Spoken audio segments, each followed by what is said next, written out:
Hello and welcome to NTD News Today. Kevin Hogan here. Let's take a look at our top stories. The U.S. Chamber of Commerce calling the White House's new plan to lower meat prices misguided. We take a look at President Biden's new plan and why the Chamber of Commerce disagrees with it. Lawmakers in Washington are urged to work remotely as Omicron spreads. This while Rhode Island lets some infected healthcare workers keep coming to work. Schools are ramping up COVID testing for children returning from vacation. Despite the surge in Omicron cases, experts say in-person classes are still safe with adequate precautions. Theranos founder Elizabeth Holmes was found guilty of 4 of the 11 federal charges against her. She was accused of fraud and lying about the abilities of her company's technology.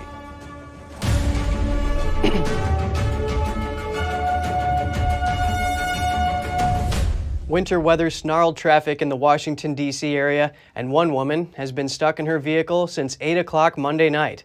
Susan Phelan shot this video of what Interstate 95 looks like in Fredericksburg, Virginia, about 50 miles south of Washington. It got down in the 20s, but, a lot of people have been turning their cars. A lot of people in the vicinity where I am have been turning their cars off to save gas, and then they'll turn the car back on to heat it up a bit. But I've, made friends with the people in the car behind me, and they've got food and water. The problem is being caused by dozens of disabled trucks, as well as downed trees blocking the road. Crews are working to tow the trucks, move the trees, and plow the more than 1 foot of snow. Authorities still aren't sure when they will be able to clear the road enough to allow traffic to start flowing again. Other stranded motorists posted messages on social media saying they're worried about the falling temperatures. Weather experts say it could take weeks for the snow to melt. A snowstorm dumped snow on many of the southeast and mid-Atlantic states yesterday. In the nation's capital, residents made the best of the winter day with a giant snowball fight. Let's take a look. Opposing armies of snowball fighters faced off on D.C.'s National Mall Monday after the year's first storm packed heavy snow on the nation's capital. Each side took turns charging in an epic melee battle against the backdrop of the Smithsonian Castle. Chef Matt Pallarito came with his 6-year-old son Lucas. They joined the fight as first-timers. We haven't done it before, but I heard on the radio that it was happening, and we were like 20 minutes away in Alexandria. So I was like, you know what, let's go. For Melissa Lindelfish and her friend, the snowball fight offered a fun-filled day off from their marketing work. We got a bunch of snow, and then Bailey texted me after we both slept in and said, "What are you doing? Let's go to the snowball fight." So I got all my stuff out of the closet, got all suited up, and came down here. The event's organizer, Washington, D.C. Snowball Fight Association, dubbed the game Battle of Snowmicron in a nod to the rampant Omicron variant. The winter storm brought snowfall and high winds to much of the southeast and mid-Atlantic this week.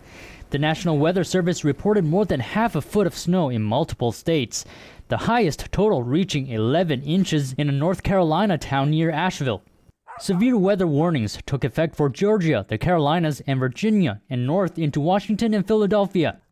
Amid the fun of the snowball fight, D.C. Mayor Muriel Bowser declared a snow emergency as the city's public transportation was operating on a shortened schedule. Federal offices and dozens of schools were forced to close. Planes were grounded and thousands lost electricity. Crashes and road accidents began building up as well, due to slippery roads, poor visibility, and downed trees and power lines. Police say most of the accidents were caused by speeding. They urge travelers to stay off the roads if possible. Congress's top doctor is now advising lawmakers to upgrade their masks and work remotely. It comes as COVID cases skyrocket across the country. The top doctor for Congress is Brian Moynihan. In a Monday letter to lawmakers, he said the positivity rate of COVID-19 cases at the Capitol's testing center has gone from under 1% to more than 13%. NPR reports that this data stretches back to the end of November. The chief physician is calling on lawmakers to work remotely, and he said N95 masks should be used instead of cloth ones. And over in Texas, a study was done on COVID patients at a hospital system in Houston. Researchers found through genome sequencing that 862 of them had the Omicron strain. Of those, 430 were vaccinated. That means a breakthrough infection occurred in about half of those infected with Omicron. Most of the infected patients received 2 doses of the Pfizer vaccine, but others got Moderna's vaccine or J&J's single-dose product. Meanwhile, in Rhode Island, hospitals are now allowed to let COVID-positive healthcare workers stay on the job. The state's Department of Health said healthcare facilities can do this if they meet crisis standards. The department hasn't defined what constitutes a crisis in this context. Under the crisis standards, there are no restrictions for using infected healthcare workers, but those with mild or no symptoms are to be put on the schedule ahead of those with stronger symptoms.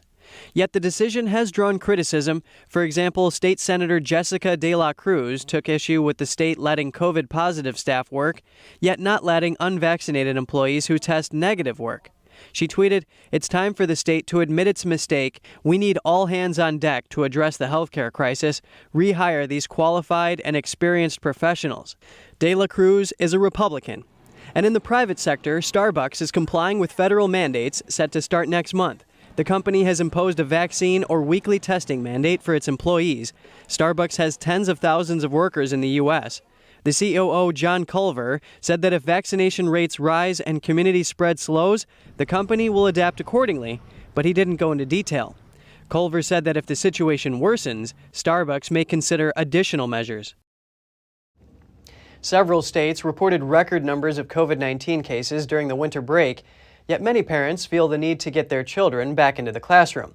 Most schools are now taking full precautions against the virus. Here's more. Schools across New York City are reopening after the holidays. While parents are largely happy to have their kids back on track, classroom safety remains a concern amid soaring Omicron infections. I mean, I'm glad he's in school because he gets to still interact with a bunch of other kids. But it's just one of those, we have to by ear, listen by ear. So it's still a little scary. Along with other schools, PS 212 Midtown West Elementary School began distributing at-home testing kits to students on Monday. Data shows that as of Monday, the 7-day average of new cases across New York State reached a record high of over 130,000. The silver lining, though, is that the death toll has not risen with it. One expert at NYU Langone Health, Hassenfeld Children's Hospital, is offering some reassurance, saying schools are still relatively safe as long as testing, mask wearing, and other mitigation measures are in place. So most transmissions do not happen within school spaces. They actually happen in the community, and then children come into school. So I think schools are essential institutions that should remain open. On the West Coast, Monday's school restart in Seattle didn't begin as scheduled. The state's largest school district decided to push it back by 1 day, making way for rapid COVID-19 testing for students and staff. Amidst heavy rain and hail, dozens of families lined up outside schools for the voluntary state-offered tests. Good safety precautions by Seattle Public Schools. But yeah, the overall experience was pretty good. Didn't take too long because we got here early. In Chicago, public school students headed back to class Monday. The city is now battling its highest number of COVID-19 cases since the pandemic began. But the Chicago Teachers Union is weighing in on whether to suspend in-person classes in favor of virtual ones. An emergency vote Tuesday will give the final word. On the other hand, district leaders argue the opposite, noting if businesses around the city stay open, so should schools. Ahead of the teachers' union's meeting, Illinois Governor J.B. Pritzker was asked if he was on board with students coming back for on-site learning. Well, I've said all along that it's better for our students to have them in class, but safely. And so that's why we've provided and offered testing, and we've offered and provided more vaccinations. He added that the best thing is for kids to be in school safely. For the first time since the pandemic began, the U.S. is reporting an average of over 300,000 COVID cases per day. This comes as the Omicron variant spreads. It's about 3 to 4 times more contagious than Delta. And case counts in northeast urban areas are especially high. To learn more, I spoke with COVID expert Dr. Robert Lahita, who tells us how the surge is affecting hospitals. So the hospitals are filling up. Our hospital has canceled all elective surgeries, as most hospitals in the New York City area have done by order of the governor of New York, and I believe maybe even New Jersey, although I'm not familiar with his proclamations that may have happened this morning. But we are overwhelmed with cases, And the monoclonal antibody does not work as well for the Omicron variant as for the Delta variant. So that is an additional problem. The good news is that the vast majority of those infected do not have serious clinical disease and do not wind up on ventilators and dying. But right now, it's awfully difficult to tell who is and who is not infected with Omicron versus Delta. But the vast majority of people in the intensive care unit are unvaccinated. You mentioned the ventilators. It seems that reports show that the Omicron variant does not affect the lungs. What can you tell us about this? Yeah, that's very true. It affects the nasopharynx mostly, with an exceedingly sore throat. The patients I've spoken to, and there are many, claim that it feels like they've had strep throat or streptococcal infected throat for several days. And your viewers who know strep throat will recognize how severe that sore throat is. It's so sore that it's difficult to swallow. So that Omicron variant tends to stay in the nasopharynx and in the throat, but does not infect the lungs as the Delta variant did. The cause of pulmonary failure was severe infection of the lungs with inflammation, the accumulation of fluid, and the induction of microclots in the alveoli, which are those little sacs where we exchange oxygen. So now I want to talk about a new study. It shows that men are more likely to get heart inflammation from the Pfizer booster shot than from COVID itself. What can we make of this? Well, I have not heard that is more likely with the Pfizer booster shot. I have heard that myocarditis, which you're referring to, or inflammation of the heart muscle, happens very, very rarely in younger men. And I mean younger men between the ages of 13 and, say, 20. And this has been an observation which cannot really readily be explained. Number one, the gender preference for young males. And number two, the fact that it's very rare and it only affects 1 in, say, 250,000 men or young men. And it occurs, we see it after the COVID infection, not the vaccine. We see it after the COVID infection more, but we also see it after the injection. The U.S. Chamber of Commerce has a beef with President Biden's new plan to lower meat prices for Americans. Biden aims to reduce prices through regulations and federal spending, but the chamber says that'll likely push prices even higher. NTD's Jessica Beatty has the details. The U.S. Chamber of Commerce on Monday criticized the White House's new plan to address meat and poultry prices, calling it misguided. But President Biden says his new action plan will help family farms and ranches and also lead to lower prices at grocery stores. In November, overall meat prices shot up 16% year over year, with beef prices up nearly 21%. The pound of beef today costs $5 compared to less than $4 before the pandemic. The president met with leaders in the meat and poultry industry Monday. He says $1 billion in funding from the American Rescue Plan will go to independent producers to help boost competition. Biden also plans to increase regulations on meat packers. He partly blamed the increase in food prices on market distortion caused by international meat processing corporations. Capitalism without competition isn't capitalism, it's exploitation. That's what we're seeing in meat and poultry and those industries now.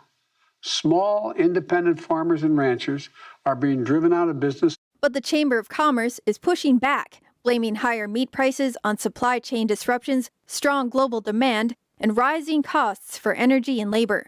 The group's executive vice president and chief policy officer, Neil Bradley, said the administration is attempting to use higher prices to justify a government knows best regulatory approach. Bradley added, that isn't economics, it's politics. And sadly, such government intervention would likely further constrain supply and push prices even higher. A growing number of food processors have echoed this sentiment. Critics of the White House's plan argue that if inflationary pressures were not serious, then the giants would undercut competitors and lower prices. Jessica Beatty, NTD News. She was hailed as the next Steve Jobs, but now Elizabeth Holmes faces prison time after being found guilty of multiple federal fraud charges. The case marks a rare criminal fraud trial of a Silicon Valley entrepreneur. Here's the latest, along with a look ahead to what may come next. So this is the little tubes that we collect the samples in. We call them the nanotainer. With just a few drops of blood, a groundbreaking machine can do a wide range of blood tests. At least that's what failed blood test startup Theranos promised. Founder and CEO Elizabeth Holmes attracted hundreds of millions of dollars in funding, a board of well-known political figures, and key retail partners.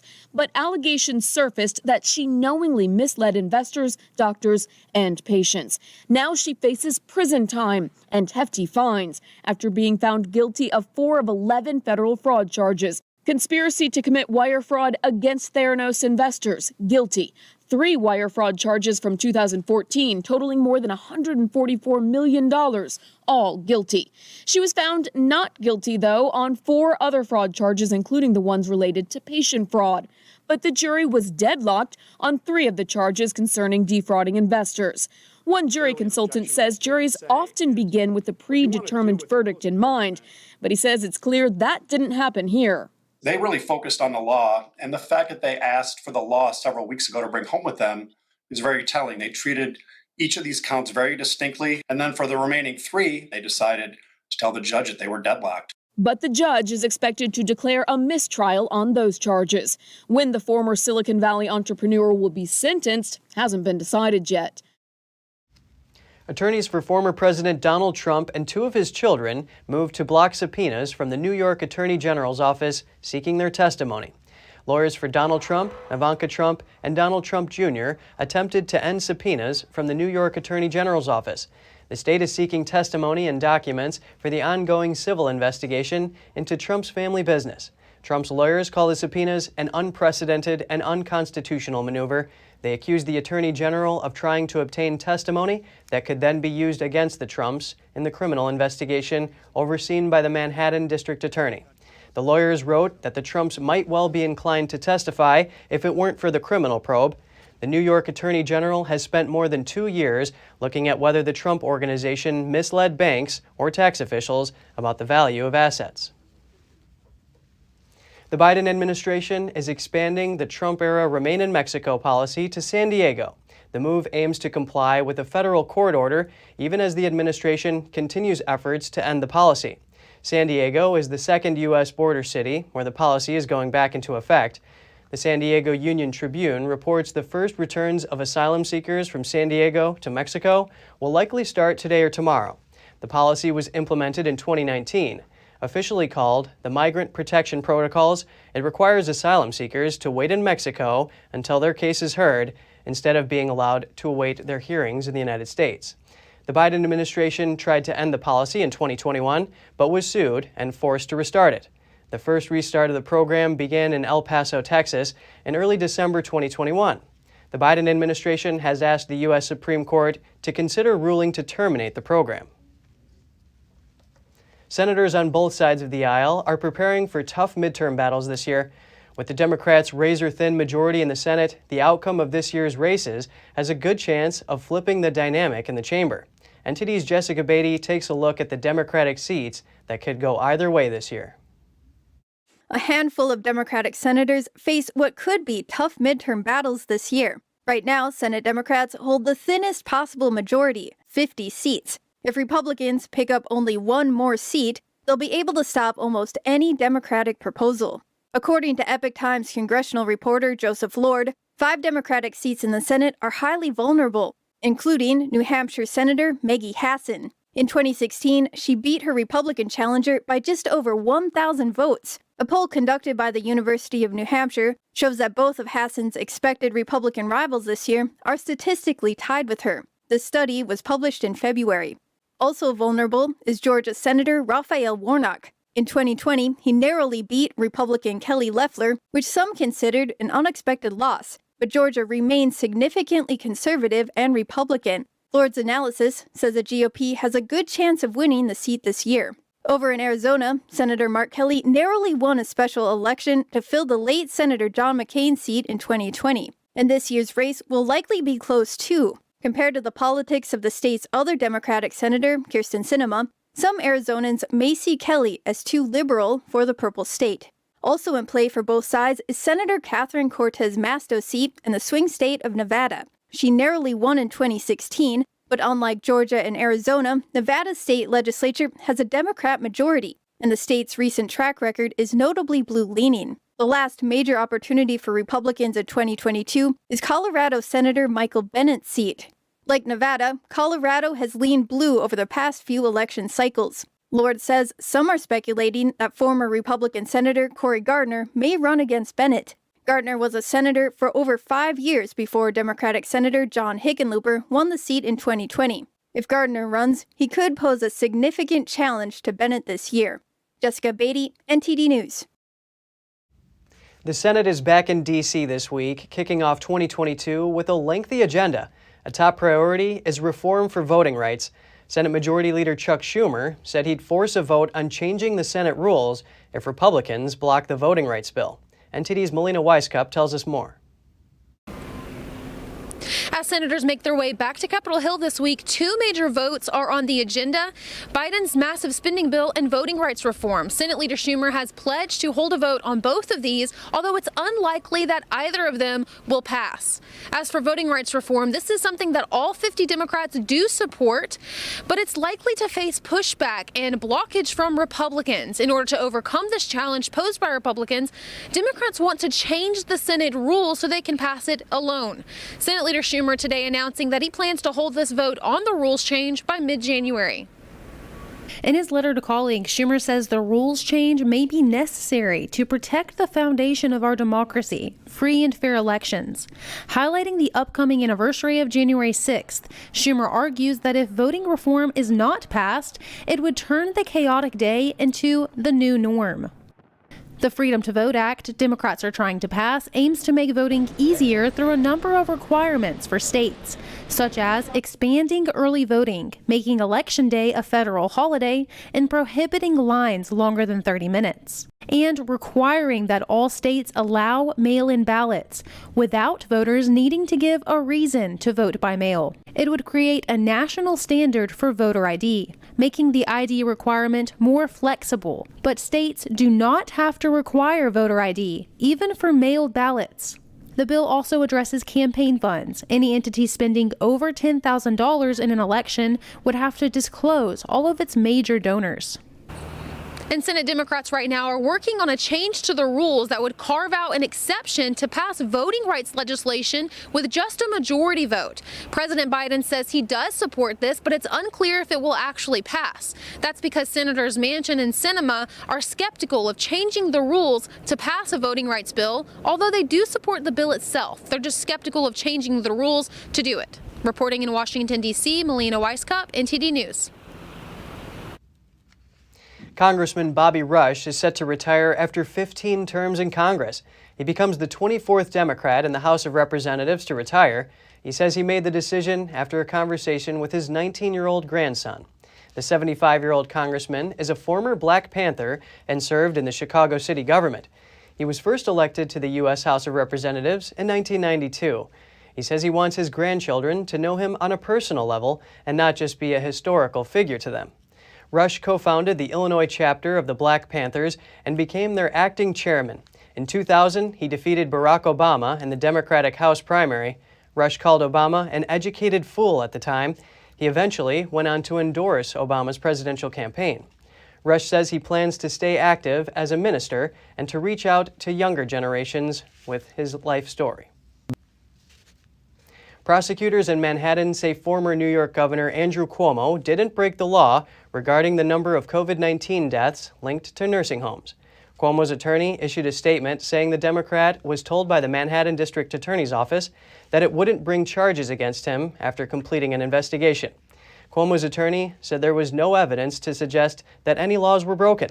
The probe was opened after the New York Attorney General revealed last year that the state's Department of Health underreported COVID-19 deaths by as much as 50% while Cuomo was in office. Attorney General Letitia James said at the time, Cuomo's administration directed nursing homes to accept patients who tested positive or may have contracted COVID-19. A separate investigation carried out by the New York Assembly found the Cuomo administration materially misrepresented data on nursing home COVID-19 deaths. An elderly couple in Nevada is no longer trapped after officers helped clear away snow that piled up around their home. Deputies with the Washoe County Sheriff's Office became aware that 92-year-old Valia and her 94-year-old husband were snowed in after their nurse was unable to reach them. They conducted a welfare check and found the driveway covered in snow and Valia's car buried underneath. So the officers borrowed a neighbor's snowplow and they cleared the driveway and dug out her car. Valia can now drive to the store to buy supplies for herself and her homebound husband, and their nurse can also drop by for a visit. A man whose home was a victim of the Colorado fires headed back to see what was left. Firefighters opened a safe that remained to see what could have survived the heat of the flames. When I got the call, I was in South Denver, and I didn't know anything about it. I never got anything on my phone, but my son kept calling me and telling me, "Dad, there's something's going on." And then finally, I left my job about 1:32, and to come back here and to find that he did get out when I told him to get out. So. Ron DeMario asked firefighters if they have a crowbar he can borrow to open his safe. 3 crew members went to help pry it open. Only ashes and the charred remains of a rifle and a handgun were inside. The safe didn't explode with all the ammunition DeMario said he kept inside, but the foundation to his house is gone. DeMario is staying with friends, and he said he plans to look for temporary housing while his home is rebuilt. Residents are hearing from insurance companies that it could take up to 2 years to rebuild. Investigators are still searching for the cause of the Colorado fire that destroyed nearly 1,000 homes. The inferno broke out unusually late in the year, following months of drought. Check your numbers. The Powerball lottery numbers for a $540 million jackpot were drawn Monday night. The winning numbers are 2, 33, 13, 32, 48. The Powerball is 22. No one took home the jackpot, but there might be some lesser prize winners out there. Powerball is played in 45 states, along with Washington, D.C., Puerto Rico, and the U.S. Virgin Islands. Powerball drawings are held 3 times a week. Coming up, the tech industry heads to Las Vegas for the annual Consumer Electronics Show. City officials say there's proof that businesses are once again ready to make deals in person. And the assistant equipment manager for the Vancouver Canucks meets the hockey fan he says saved his life. That's after she had spotted a cancerous mole on the back of his neck from the stands. Find out more in just a moment.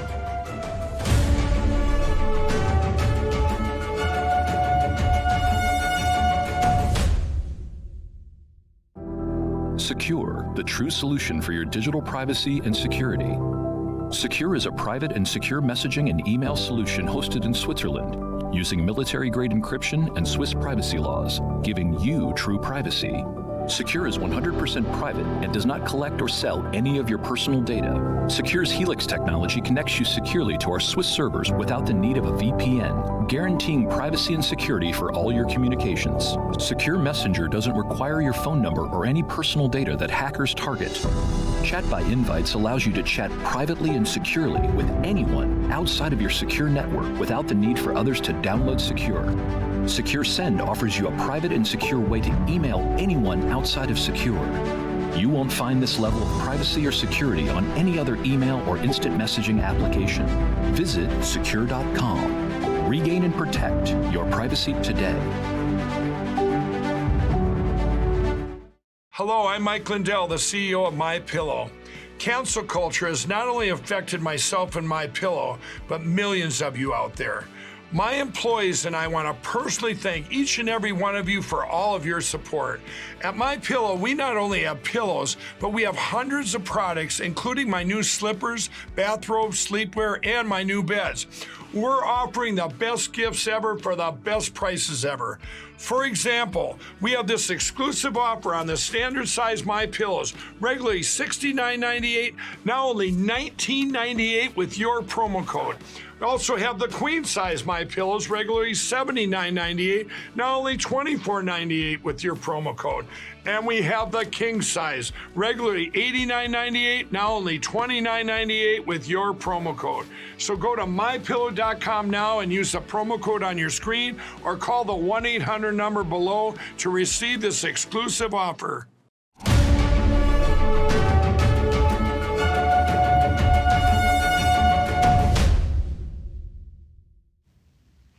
AT&T and Verizon say they will hold off on activating 5G services and near airports until January 19th. The decision comes amid feared widespread disruptions to air travel and shipping and a potential legal battle over the matter. Aviation industry officials had been expected to sue the Federal Communications Commission. That was a last-ditch bid to keep the rollout from taking effect on January 5th. In December, the Federal Aviation Administration warned that it planned to ban pilots from using a key aircraft instrument. The agency is concerned that 5G signals could interfere with the devices. It's a decision the agency said would likely lead to widespread flight delays and diversions. The FCC and the FAA have had disagreements over whether 5G is safe to use near airports. The tech industry is flocking to Las Vegas for the annual Consumer Electronics Show, or CES. City officials say there's proof that businesses are once again ready to make deals face-to-face, even amid the Omicron variant. NTD's Andrew Thomas reports. The annual CES Gadget Convention was held virtually last year. This year, there will be a hybrid of online and in person. The convention has been cut to 3 days instead of 4, following a rise of CCP virus cases and the withdrawal of some of its best-known tech presenters. But confidence is still high. Having shows like CES come in person, even if it's with a smaller footprint, is an important step in our recovery efforts and for their industry as well. And we're so excited they have over 2,000 exhibitors who will be displaying, and even despite having some drop out, they even had over 100 more exhibitors sign up in the past couple weeks. Las Vegas depends on tourism in the convention business. CES is one of the biggest conventions the city hosts. About 170,000 people attended 2020's gathering. CES is the global technology show in the world. It is the largest, most prestigious show, and deals get done at CES. There are a tremendous amount of exhibitors who are looking to book business for the years and decades ahead. Despite a year-long shutdown due to the pandemic, the city booked a full schedule of events since it reopened in 2021. Hosting more than 40 conventions between June and December. And even during the height of the pandemic in 2021, we signed deals with 14 new customers to come inside the building for shows they're going to host in 2022 and 2023. And starting with CES, this represents one of 45 shows we have on the books here at the Las Vegas Convention Center in 2022. Organizers decided to bring CES back this year, requiring all attendees to show proof of vaccination. Masks are also required indoors at all events. Free rapid tests are being distributed to all attendees. CES is set to open on January 5th, following 2 days of media previews. Andrew Thomas, NTD News. If you're missing your Amazon delivery, it might have just been found. The Oklahoma County Sheriff's Office said it found nearly 600 Amazon packages dumped in a rural area of Oklahoma City. Some boxes had been opened and items were stolen. The Sheriff's Office said the packages were supposed to be delivered by Christmas. They had left an Amazon warehouse and were en route to the U.S. Postal Service for delivery, but never made it. The Sheriff's Office said it reached out to Amazon. They're now investigating, along with USPS.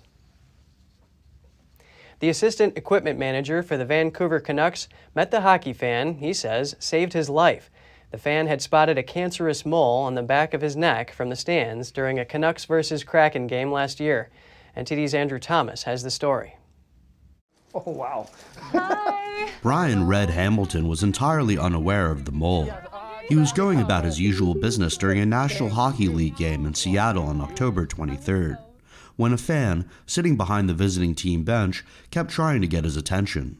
The persistent woman finally typed a message into her mobile phone and held it up for Hamilton, warning him, "The mole on the back of your neck is cancer." Oh my gosh, yeah, I was so nervous to bring it up. So I tried to catch you in a moment where there weren't a lot of people around. I was like, oh no, I don't want his coworkers seeing and all of that. So I'm so glad you saw it, and we're huge Canucks fans. After returning to Vancouver, Hamilton had the mole biopsied.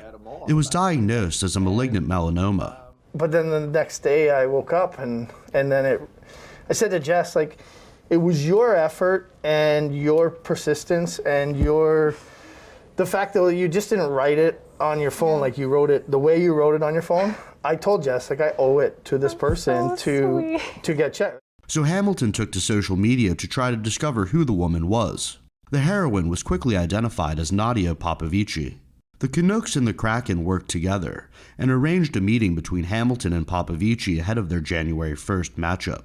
During the meeting, Hamilton thanked the 22-year-old student for saving his life. I guess. Oh my gosh. Yeah. Some people were asking me like, how does it feel? And I was like, what an amazing way to start, my journey to med school. It's pretty priceless. I mean, I'm so happy for you that you got it checked out. During a timeout at the game, Popovici was featured on the Jumbotron at Climate Pledge Arena, and it was announced she was being given a $10,000 scholarship towards tuition for medical school.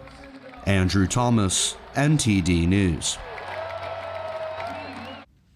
The $10 billion James Webb Space Telescope is approaching its final orbit, which is about 1 million miles away from Earth. It's the most powerful telescope ever built. It takes just under a month for it to deploy and reach its final orbit, a period of time NASA calls 29 days on edge. The telescope just entered the riskiest part of that journey. Ground controllers are now tensioning and tightening the first layer of the telescope's tennis court-sized sun shield. That process will take 2 to 3 more days. The shield protects the telescope from the sun's high temperatures. NASA says once the shield is fully deployed, the telescope will be most of the way through a very high-stakes part of its journey. If the mission continues successfully, the telescope should be sending back its first images in about 6 months. And just ahead, on the outskirts of Helsinki, a new technology is making recycling easier. This recently opened $40 million plan can process up to 120,000 tons of construction waste. And the last piano Frédéric Chopin ever played is being restored. The project aims to bring back the instrument's original mid-19th century characteristics. More soon in just a moment.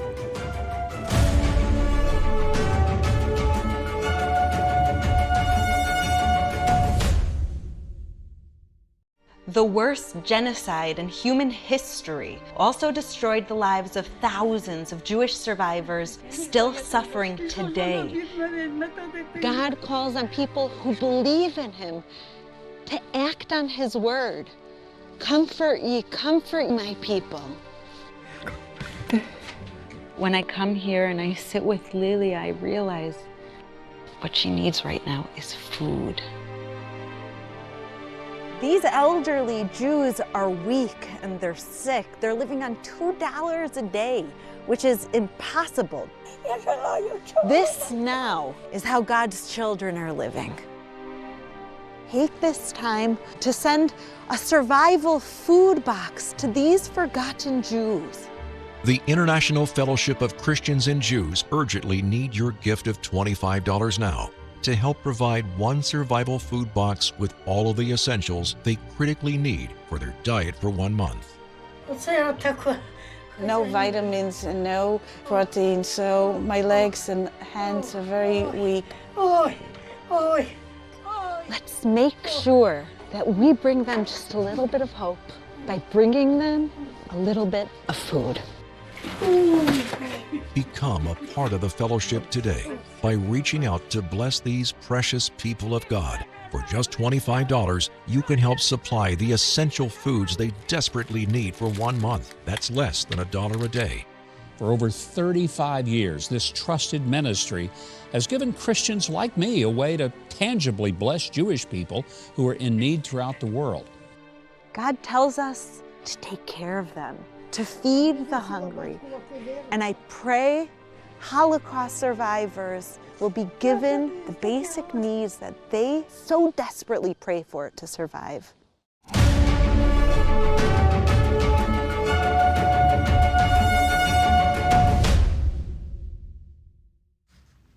Israel says it will admit foreigners with presumed COVID-19 immunity from countries deemed medium risk next week. That decision partially reverses a ban imposed in late November in response to the fast-spreading Omicron variant. It comes as the government begins to offer a 4th dose or second booster to vulnerable populations. Israel said on Monday that it will admit foreigners with presumed COVID-19 immunity from countries deemed medium risk from next week. The move, which partially reverses a ban imposed in late November, suggests Prime Minister Naftali Bennett's government sees waning value in sweeping travel curbs, which have wrecked winter tourism. The new rules come a day after Bennett announced that the country will offer medical staff and those over the age of 60 a fourth coronavirus vaccine. Israel only approved the use of a fourth dose of the Pfizer vaccine for the immune-compromised and the elderly living in care homes last week. Over the past 10 days, daily infections have more than quadrupled, and COVID cases are predicted to reach record highs in the coming weeks. Bennett expects up to 50,000 could be infected daily. The rapid pace of infection has led to many Israelis waiting hours in line for coronavirus tests, although Omicron has not brought corresponding rises in mortality. Around 60% of the country's 9.4 million population are fully vaccinated, meaning they have either received 3 doses or have recently had their second. Amid continued concern over COVID-19, another disease is causing trouble in France. The nation has detected bird flu on a farm in the west of the country, marking the first outbreak in the region. According to French poultry group Envol, it was discovered on a farm with about 13,000 turkeys.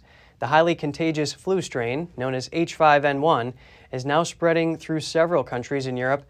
France alone has culled over 600,000 poultry so far in a race to contain the virus. Outbreaks in the north are now under control, but the situation remains serious in the southwest. The area known for producing duck liver, a delicacy known as foie gras, over in Italy, the World Organization for Animal Health reported around 4 million bird deaths between mid-October and late December. The bird flu virus cannot be transmitted through the consumption of poultry products, but it is transmissible from person to person, sparking further concern among health officials. Surveillance footage shows a puzzled driver accidentally ending up on tramway tracks in Istanbul after missing a turn on the main road. Passengers on the tramway platform were stunned. The incident took place last week in the city's Fatih district. Passengers waiting at Topkapi station seemed shocked to see a car driving past them, and some even leaned forward to see where the vehicle was heading. Local reports say onlookers called the fire department and police to help remove the vehicle, which got stuck on the tracks. No one was injured in the incident. Global waste is expected to increase by 70% by 2050, according to the World Bank. But of the more than 2 billion tons of annual waste, only 19% is recovered. In Finland, new quick-thinking AI technology is helping to boost recycling. NTD's Andrew Thomas has the details. On the outskirts of Helsinki, new technology is making recycling easier. This recently opened $40 million plant can process up to 120,000 tons of construction waste, including wood, plastics, and metals. It's supposedly the most advanced recycling plant in Europe. This recycling plant can handle construction waste up to 120,000 tons, and that's a huge amount of waste. And then it can handle 60,000 tons of commercial and industrial waste. And it comes from our customers. We have thousands of customers. According to the EU, the average European produces about 5.5 tons of waste a year, but only 38% of that gets recycled. Over 36% of all EU waste comes from construction. The whole industry basically has had the challenge that a lot of the waste goes for incineration. So it's burned up, and that's not good for the nature and for the whole planet. So basically what we now do is we try to raise the level of recycling. Here, several Zen Robotics heavy picker robots help sort wood from plastic and metals from stone. The 12 robotic arms help capture valuable pure materials to boost recycling. A unit scans the waste with cameras, a 3D sensor system, and a metal detector. Its AI-powered brain then identifies the objects. The robot's dexterous arm can lift up to 66 pounds and picks and drops the waste down specified chutes. It has billions of potential picking motions. Almost every pick planned by its software is unique. These arms, they never get tired, and also they never get bored. And that's makes them quite superior for a job like this. And frankly, given the amount of hazardous objects on the belt, it's really not a good place for people to put their hands. Industries are coming under increasing pressure to raise recycling rates. An upcoming EU strategy is set to be adopted in early 2022. and aims to boost textile recycling. Andrew Thomas, NTD News. A dinosaur left footprints on a Welsh beach, and they are still there 200 million years later. Scientists in the UK found the tracks in 2020.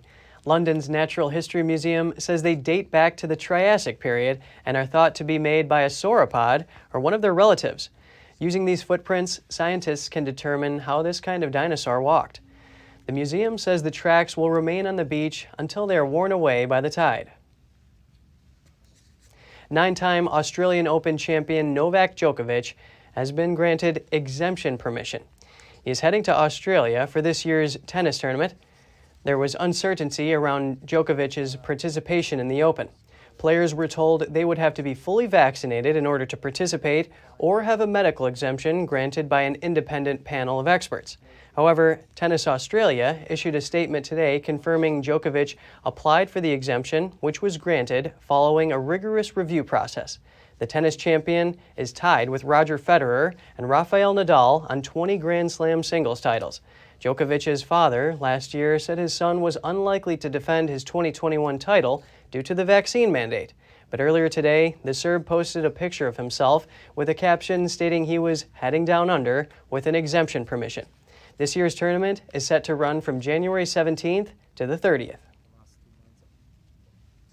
The last piano Frédéric Chopin ever played is being restored.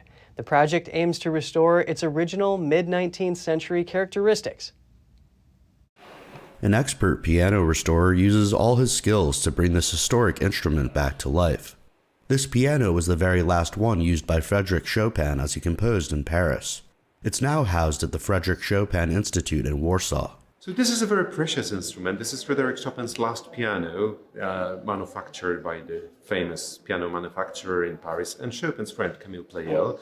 It was at Chopin's disposition in 1848, 1849. Chopin was already seriously ill when he received the piano. He died in October 1849.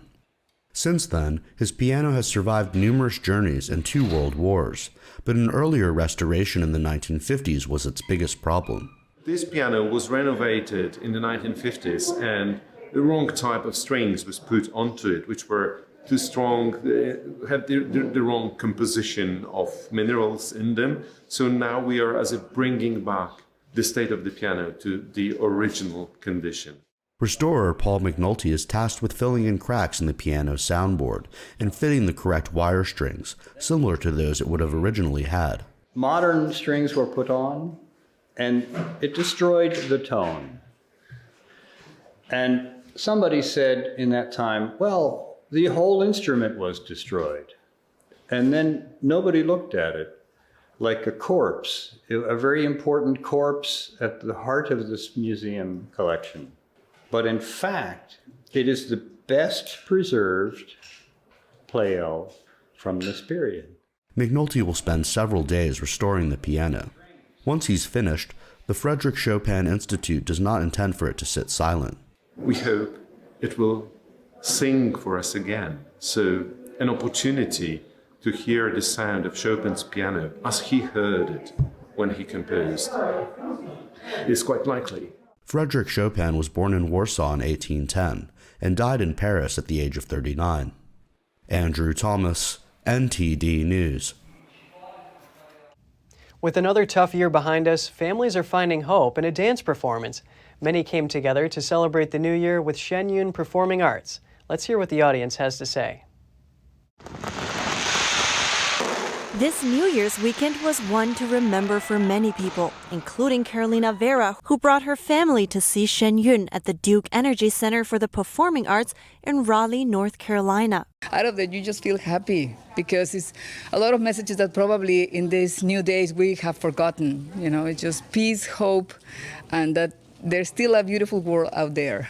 Vera says her 2 children have always had a bond with Chinese culture, and this performance deepened that bond. 我很喜欢了Shen Yun. Vera's mother can't understand Chinese or English, but she said the performance still brought her joy. She felt very happy inside because she could understand different meanings.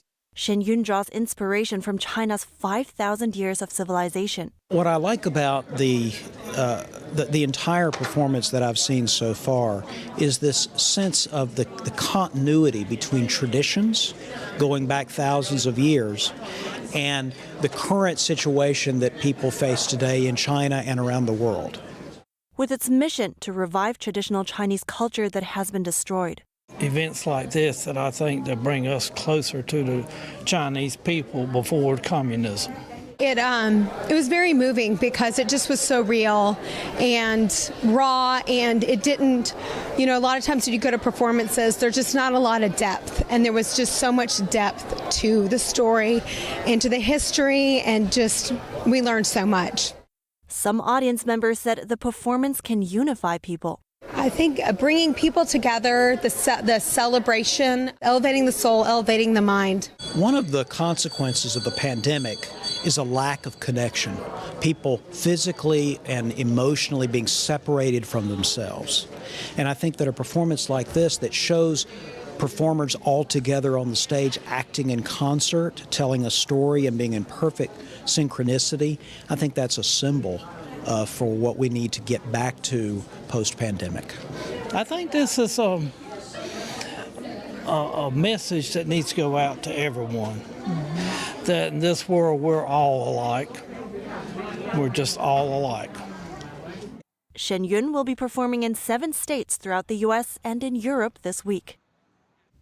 Thanks for watching. At NTD, we're honored to be your source for the news. Catch us again tonight at 6:30 Eastern. In New York City, I'm Kevin Hogan.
Thanks for watching us on YouTube. Did you know YouTube only keeps selective videos on its platform? So if you want to make sure you get the full picture, just subscribe to our newsletter.